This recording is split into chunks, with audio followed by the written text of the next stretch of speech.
Hi everyone, this is Cece. Welcome back to my channel. Today I have a show and tell video that I want to do to show you my designer fine jewelry collection.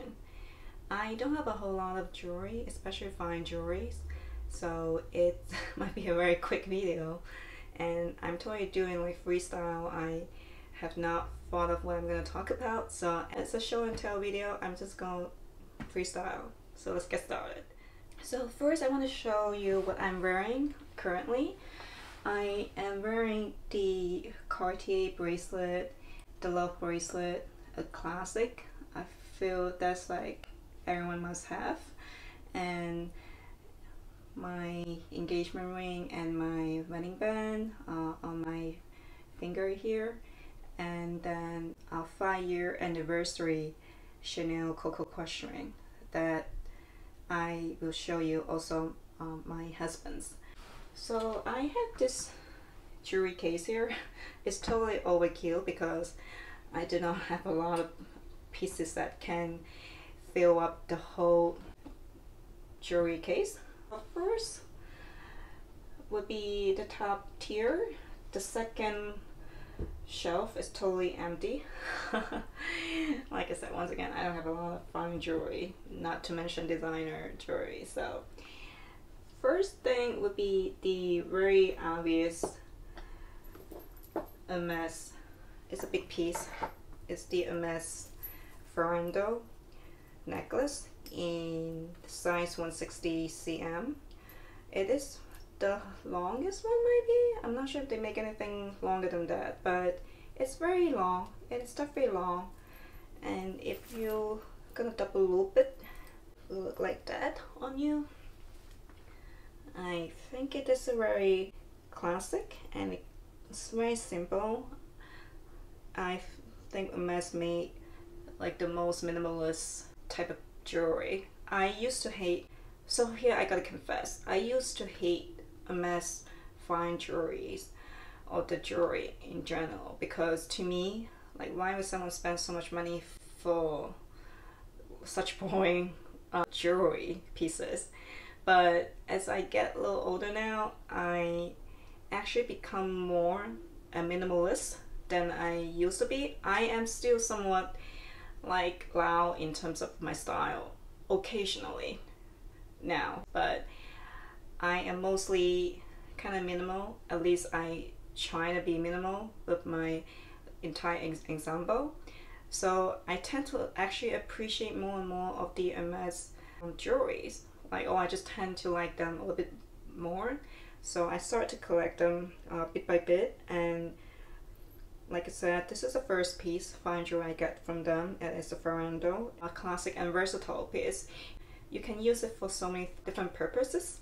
You could use it as a necklace, and I know people have used it as a belt to go around your jeans. I know people use it as a bag strap for, you know, for your mini Evelyn or for your other handbags. I think it is beautiful. It is so thick. It definitely have a certain weight to it. It is a must-have. Oh, by the way, it's in sterling silver. I think that's what I should do. I should also mention the material, since I'm talking about fine jewelry here, right? You agree? Moving on, I have this. I wouldn't say this is a designer piece, but just the fact that it's also in sterling silver. It's in silver, and it's actually by Pandora. I want to bring it up only because the flower reminds me of the Chanel Camellia. So if you're a fan of the camellia flower, I think this is a very good piece to get. And it's just so feminine looking, and it got this like little tiny crystals encrusted on the flower itself.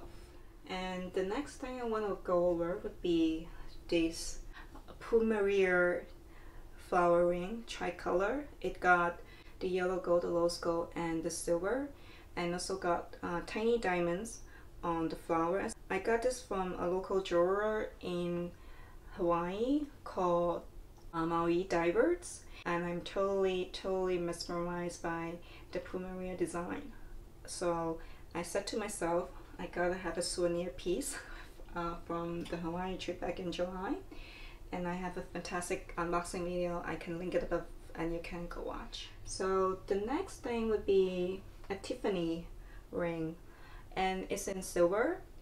It is a heart shape. I am not sure they're still making it, but it is very beautiful, and I think it is cute but quite simple if you're tend to use it for every day.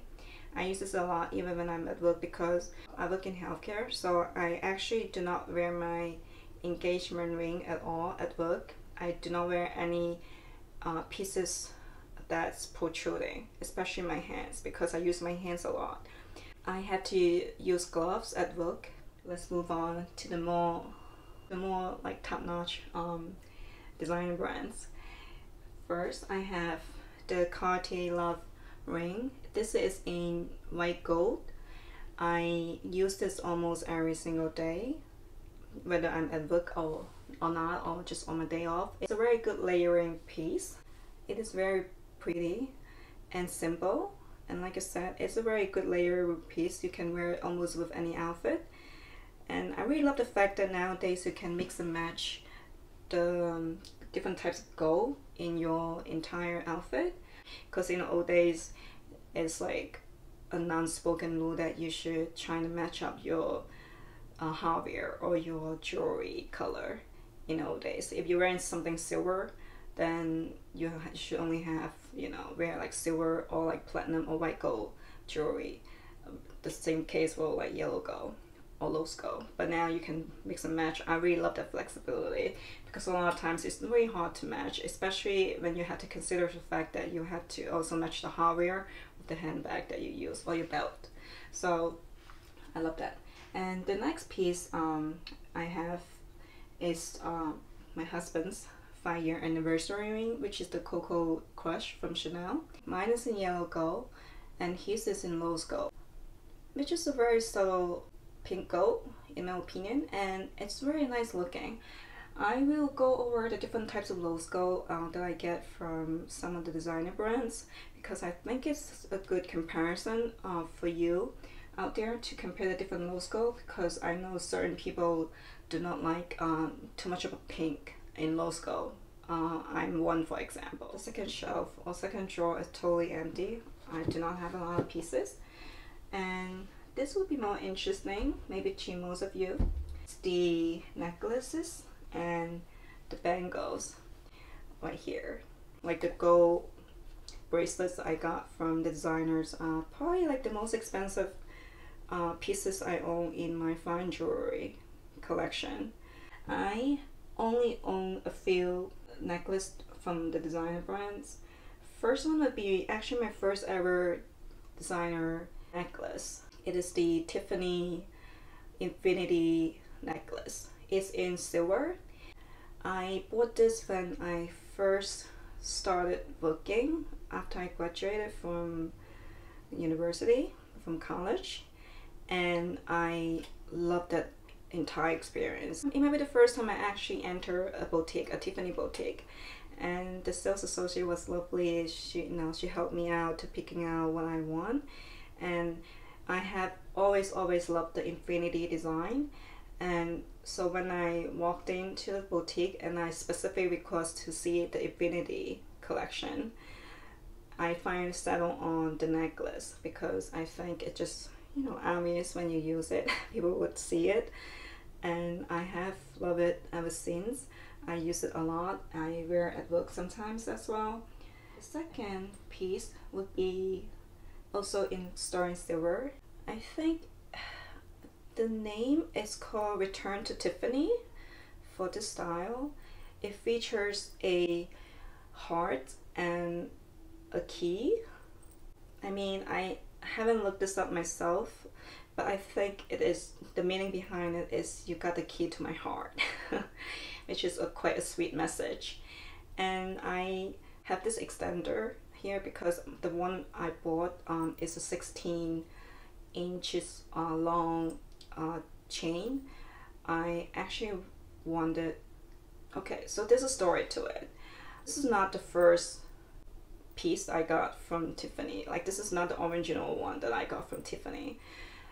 This was supposed to be a gift from my husband, and he did buy me this necklace same necklace but in the 18 inches chain for one of the Christmas in the past, and I love it. I use it. I took it with me to travel. I think it was the trip when we went to Canada, and then I lost it. I lost it. I was very upset, and I only found out when we got home and I could no longer find the necklace. And so later on, I bought myself another one, but this time it's in the 16 inches chain, and I love the look of the 18 inch sometimes, so that's why I bought a silver extender, which you can totally buy from eBay or Amazon, you know, to get the necklace a little longer. And if you like the 16 inch look, you can take this off, so I love the flexibility. I bought it again. It's just unfortunate that I lost the one my husband gave me as one of the Christmas gifts. And the third necklace is also from Tiffany's. It's the rose gold. It features a heart, a ampersand, and a arrow. It is very pretty. It's very dainted. Once again, he got it for one of the Christmas as well. I guess we had a Christmassy gift theme those 2 years. It was all about the Tiffany necklace for me. I actually did not like the gift at the time. I was not into rose gold at all at the time. So when he presented me the rose gold necklace, I was like, this is so pinkish to my liking. This is too pinkish. But the thing about Tiffany's rose gold is that like the pinky tone actually diminish as time goes by. So now it's actually less of the rosy pink that I used to have. Now it's more like a subtle pink gold, which I love. So I would say my husband actually opened the door for me with rose gold, because like I said, I used to be mostly strictly white gold lady, and ever since he got me this necklace, I was more open up to rose gold and yellow gold as well. So thank you, hubby. The last necklace that I got would be this beautiful classic VCA necklace. I believe this is one of the most highly sought after necklace from VCA. I have the suite size. The vintage size is bigger, and I believe that's the size that most people would go with, but I just love how dainted, how small this one is, and I use it every day, almost every day, even at work. I love it. It is a very beautiful piece, and I really love how we say that's the yellow gold. It's just so shiny, and I plan to buy more, especially their other collection. I have another necklace in mind. I really love that one. I have seen videos of it. It's just so sparkling, beautiful, and hopefully one day I will have it in my collection. Moving on, the next one would be a Tiffany Atlas. I think I'll say it right. I think I'm gonna make this. It's actually a cuff. I have this for a while. Actually, this is not the first one I got. I bought this same one again, because as you have guessed it, the same thing happened to my return to Tiffany necklace, as well as this one. The first one I bought, the first Atlas cuff that I bought, I lost that in one of the trips. I actually forgot which trip, but I lost it at the airport as I was going for security.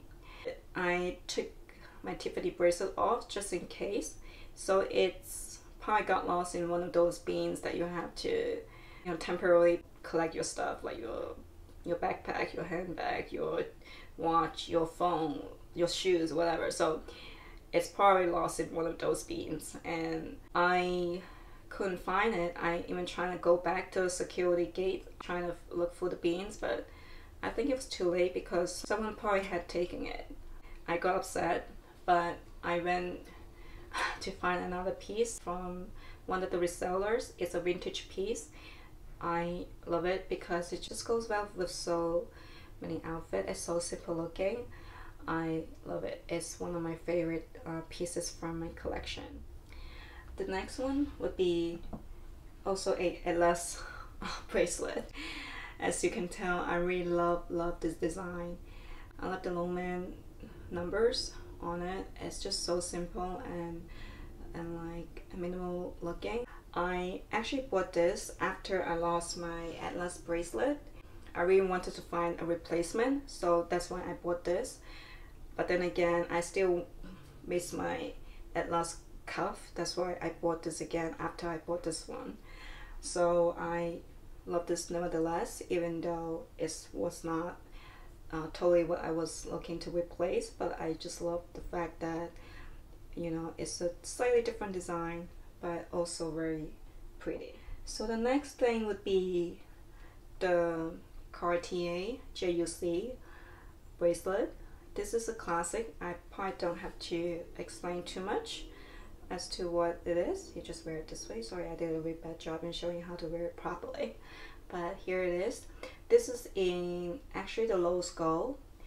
Oh, I forgot to mention these two Atlas bracelets are in the silver. So this one is actually in rose gold. I love it. It's just so simple. It is a small size, which is totally adequate for my wrist size, because I have very small wrists and bigger jewelry tend to look too much on my wrist. So I mostly just buy like the small versions of things if it comes to bracelet. That's the rose gold JUC bracelet. And then the last one is also rose gold, but from Hermes. It is the Kelly bracelet, which is a total classic in my opinion. It got 4 little diamonds on it. So you see, like, you have seen all my designer pieces so far, and you could definitely tell I am somewhat minimal it comes to fine jewelry. That's why I start to appreciate or start to like Hermes jewelry more and more. Mine is in the SH size, I believe, which is the small size, I think. So very simple. It can go with any outfit. I gotta admit, I don't use this too much so far. I am a person who's afraid of scratching my jewelry, and the back of this is very smooth, and I'm really afraid of scratching it like the way that I do with my Love bracelet. But the Love bracelet is meant to be worn every day because it's just so hard to take it off. You know, you have to take it off with a screwdriver that it comes with. If it's just easier to wear it every day. But this is easier to take off. That's why I don't tend to wear this a lot as an everyday piece. But I think I might do that when I'm more comfortable with not, you know, babying it. When I'm not afraid of the scratches. But for now, I have not used this as much. So let me do a close-up of all the jewelry.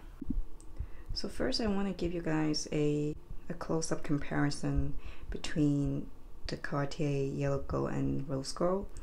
The Love bracelet I have is in yellow gold, and then the JUC bracelet is in the pink gold.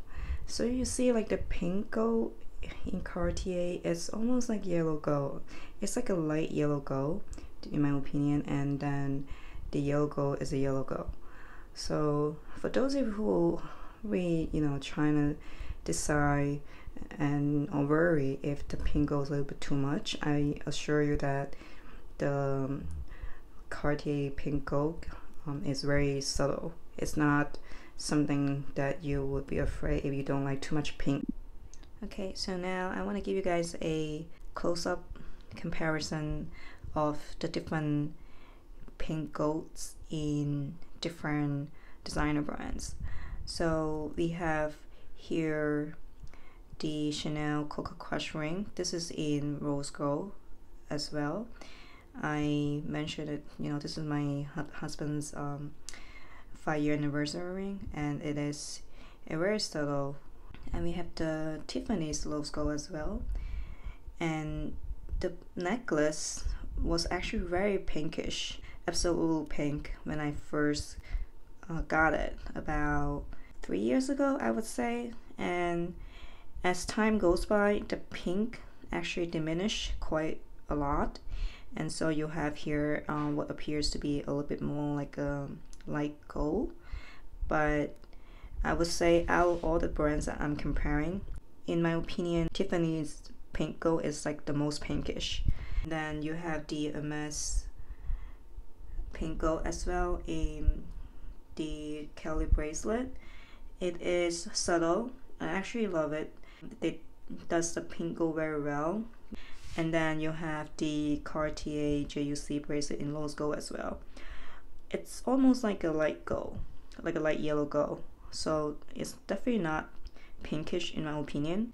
So I hope you enjoyed this video and subscribe to my channel, and I will see you guys all next time. Bye bye.